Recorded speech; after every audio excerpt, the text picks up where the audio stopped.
Hello everyone, this is Freename on YouTube with a video on how to factory reset this IgniteNet SP-W2-AC1200, and the UK variant has a -UK on the end. So this has been previously used, somebody's configured it, there's only 2.4 gigahertz, covering the lights, only 2.4 gigahertz is enabled and 5 gigahertz is disabled for some reason because of, I don't know, strangeness. And when I go to the IP address of it, I get a logon screen and I don't know the logon username and password. So the aim here is to factory reset it. This should give you the initial setup prompt where you can set a password and reconfigure the device.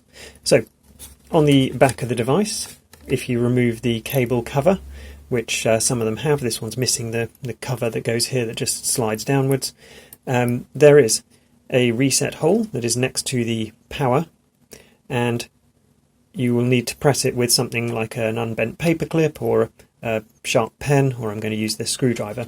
And what I'll do is I'll let you know when I'm going to press it and for how long, and you can see what the lights on the front of the access point do. So what I'm going to do is get ready to press the reset button, and while I do, you can see the front of the device and what the lights do. So I'm just going to get this in place and I will let you know when I start pressing it. So I'm lined up and I'm going to press it now. Immediately the 5 gigahertz light has come on, but if yours is configured with 5 gigahertz on, you wouldn't actually know that that's come on because it would already be on. So it's been about probably 5, maybe 10 seconds. I'm now going to let go. And you should see all the lights go off, it'll stop responding to pings on the network, and now we wait for it to reboot and start up again, which does take at least a minute, maybe a bit longer. I should note that the manual says 5 seconds or more, but I've found that you need to hold it down for probably about 10 seconds or more. If this video has been helpful to you, it would be really helpful to me if you wouldn't mind subscribing to my YouTube channel. You don't need to have the video notifications switched on, but the subscriber numbers are really helpful, so thank you very much if you do that. But this video will carry on, and you can see how long it takes to boot, and also what the screen will look like when you refresh the logon screen.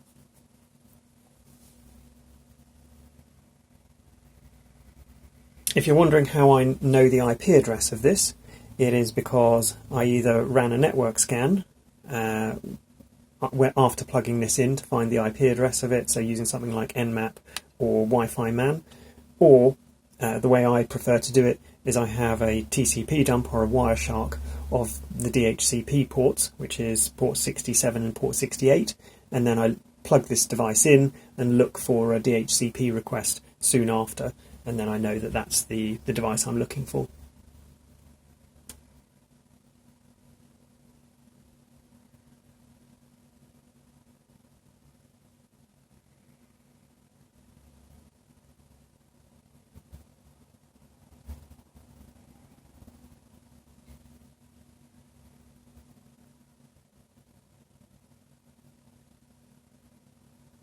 So it's still booting up, no responses to pings, and it hasn't also started up its Wi-Fi radios yet either.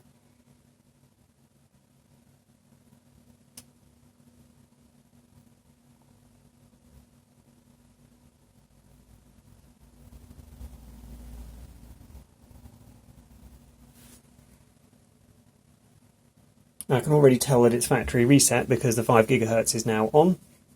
And if I go to the web page and refresh this page, it should give the first time setup where it asks you to configure a password and other details. There we go. So setup wizard. I'm not going to be using a cloud controller. It can be standalone mode, and otherwise it's fairly easy to set up these Wi-Fi points. I'm quite impressed with the software on them. So hopefully that video has been helpful to you. If it has, it would be really helpful to me if you wouldn't mind subscribing to my YouTube channel. You don't need the video notifications switched on, but the subscriber numbers are really helpful. So thank you very much.